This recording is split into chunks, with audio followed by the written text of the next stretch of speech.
Allora ragazzi, a sorpresa, anche se qualche rumor c'è stato e me l'avevate anticipato con un leak, durante la Gamescom è stato rivelato un nuovo capitolo del mio RTS preferito di tutti i tempi, rigorosamente solo il primo, che è Warhammer 40.000 Dawn of War.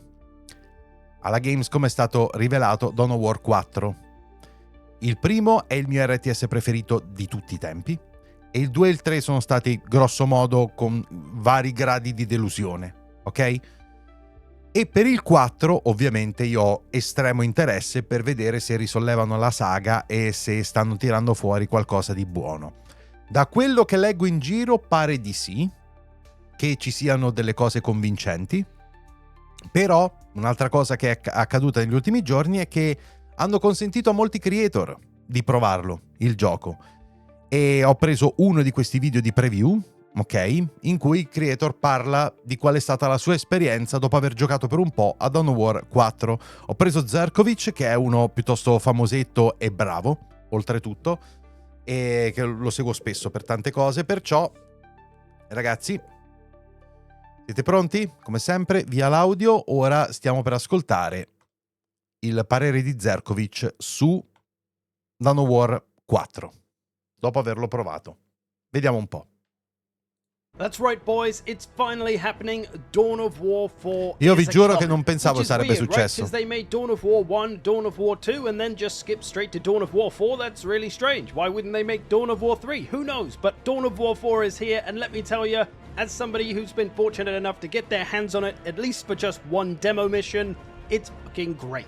Now, sadly, I'm not allowed to actually show you what I got to play, but we can look at this B-roll footage that they sent me and we can talk about it. First off, let me just ease your mind. This game has gone back to what made it great in the first place, a mixture of Dawn of War 1 and Dawn of War 2. There is proper base è un misto dell'uno e due. Buildings for infantry, for vehicles, for special units. You got a HQ, classic RTS stuff. The 4 starting factions are going to be Space Marines, of course, Orcs, of course, but then Adeptus Mechanicus, you didn't see that one coming, and Necrons as well. So nice to see those two as factions you don't get to play as very often in Warhammer 40k games. Perché sta now you might be scelta? saying, what, no Astra Militarum? Well, they're in there, of course. You do get to play them in the tutorial, apparently. And I did see them in the demo I got to play. There was some Cadian Guardsmen knocking around, some Sentinels. So they'll be coming as a DLC, I guess, as well as every other faction, let's hope. Obviously, there's a lot of factions they could bring in DLC style. But to give some more details about the in-battle stuff, let's just freeze here and talk about everything we can see on screen right now. So playing as Blood Angels and most factions, although maybe not Necrons apparently, everything's going to revolve around requisition and power. The good old classic requisizione e potere, from the older games. That's these two symbols you can see here. The other one is population cap, which in the demo I played was 300 like it is here, and let me tell you, as Space Marines I couldn't get anywhere near that. But that's how the Space Marines are, because the factions play quite differently from each other. The Space Marines, they're more about quality units over quantity, so you don't have loads of them,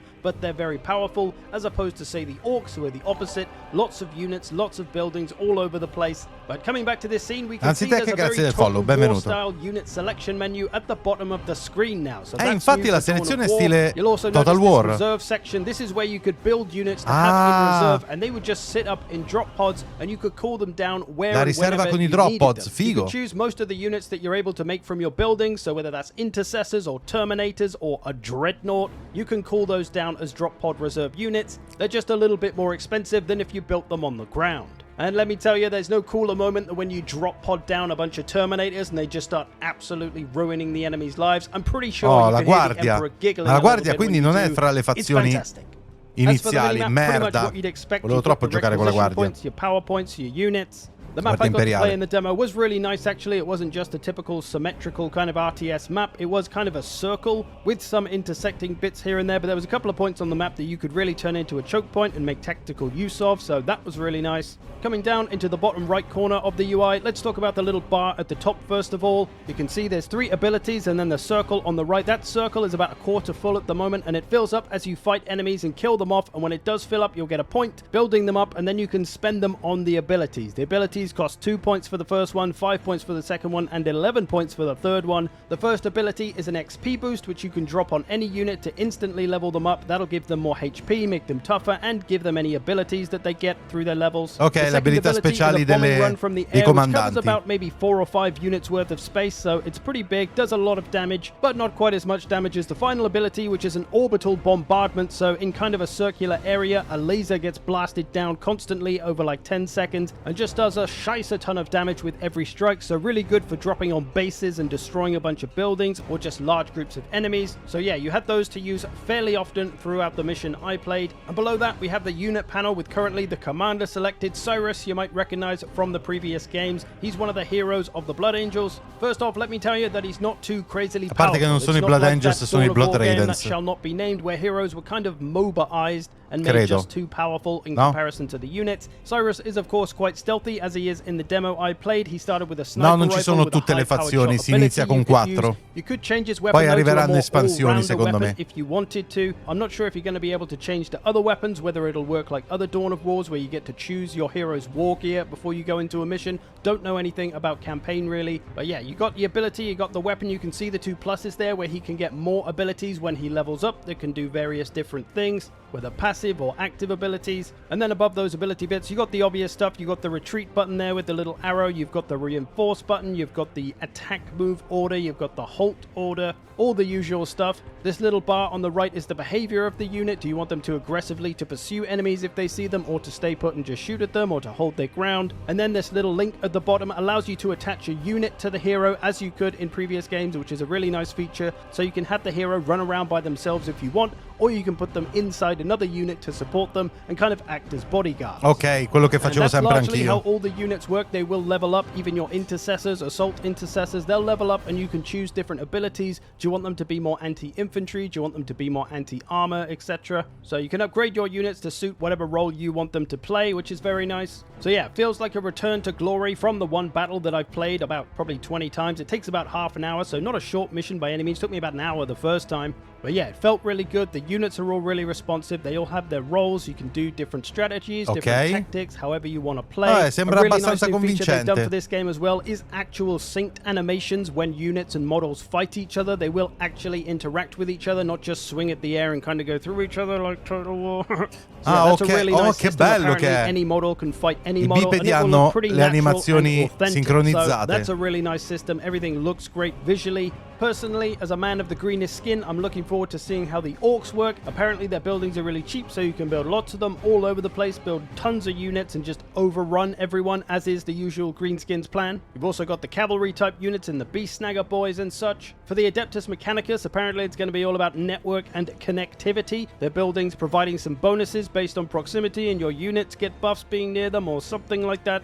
They'll also be able to see and track enemy movement in the fog of war, so a little bit of inside knowledge. Belli grossi. What's coming for them. As for the Necrons, they apparently don't care about requisition and power, and they expand by building and get more powerful from constructing new stuff. I don't really know. We'll have to see. Their army is a bit slower, but they can teleport around. They will heal themselves. Quanto sono fighi Necron. Overall, sounding like 4 distinct playstyles across the 4 different factions. As far as campaigns go, the little I do know is that each faction will get an individual campaign. Thank God. Not some horrible mixed campaign like in that game we shall not name. Grazie. There's going to be 2 to 4 playable heroes in each faction as well. There will be arching narratives, so you'll have to make fazione ha la sua campagna. I always loved that about the previous Dawn Che of War meraviglia. games, so looking forward to seeing Sono what that 4 campagne da giocare. Itself, it's che going back to bello. the planet Kronos, Immagino which I don't know quindi if we're just staying ogni on one planet for this espansione one, or creerà whether we'll una still be campagna in able to più move e around. inserisce la I imagine fazione. there'll at least be a few planets we'll be able to go between, but we shall see. And it's something along the lines of the Blood Angels making us stand for Kronos, one of their old planets. Outside of campaign, there's going to be all the familiar modes as well. Multiplayer, skirmish, last stand is making a comeback.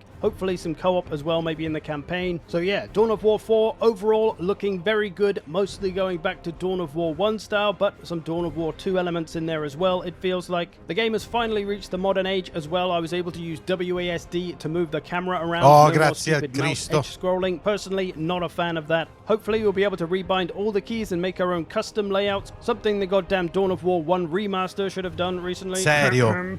But yeah, from what I've played, from what I've seen, Dawn of War 4 is shaping up to possibly be one of the best 40k games out there. We shall see what Relic can do. What about you? What do you reckon, you sexy bastard? Are you excited for it? Don't care? Let me know. I'm curious how people will take this. I think a lot of people are going to be very excited. A lot of people shouldn't be worried about it being anything like Dawn of War. The fucking fuck off. Seems like they've learned their lesson, so this one should be great. Expect to see a lot of it on this channel. I will keep you updated as news comes in. Non vedo Otherwise, l'ora. I hope you've enjoyed this. Thanks for watching. I will see you in... Non vedo l'ora. Purtroppo non lo sapremo fino al 2026, ma direi che ci sta.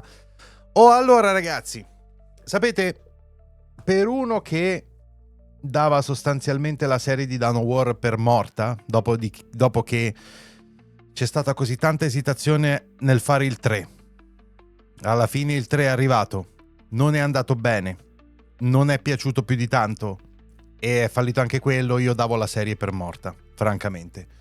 E invece nell'ultimo mese e mezzo abbiamo avuto una combo di sorprese. Non solo la remastered del mio RTS preferito di tutti i tempi, che è Dawn of War 1, ma anche il seguito. E io non ci credevo, perché mi sembrava troppo strano vedere tutto quanto mischiato. Cioè, due cose così bam bam per una serie che non aveva avuto i risultati sperati, almeno economicamente, a sentire insomma un po' tutti. E quindi capite che la sorpresa è stata grande, però capite anche che la paura è stata grande, perché dopo l'assoluto adorazione per Dawn of War 1, la enorme delusione che ho avuto con il 2, anche se alla fine alcuni l'hanno gradito, la delusione con il 3, ti stanno per fare il 4, ti dici va bene, come sarà? Beh, da quello che sto sentendo in giro, chi ha avuto modo di provarlo, chi ha avuto modo di vederlo da vicino per una certa quantità di tempo, beh, sembra promettente. Anche la descrizione che ha fatto Zerkovic sembra interessante, e poi vedrò anche delle altre preview per curiosità mia, perché sono troppo curioso riguardo a questo gioco, però grosso modo sembra promettere bene, d'accordo? Ed è quello che volevo sentire. Considerando come poteva andare, considerando che non pensavo l'avremmo mai avuto, e considerando la paura che avevo che fosse una merda,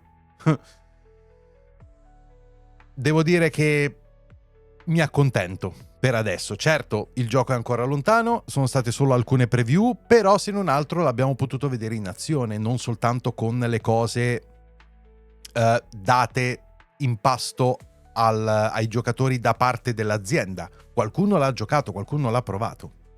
E sì, Randy, sono d'accordo con te che probabilmente è stato il successo di Space Marine 2 a smuovere un po' le acque e a sbloccare certi investimenti nei confronti dei titoli della serie di Warhammer 40.000 soprattutto. E quindi rendiamo grazie per sempre, forever and ever, a Space Marine e il lavoro incredibile che ha fatto Saber Interactive con quel gioco, che è veramente fighissimo. E incrociamo le dita il più possibile, speriamo che sia veramente figo come sembra essere. Magari il mio RTS preferito di tutti i tempi è tornato alla sua antica gloria, forse.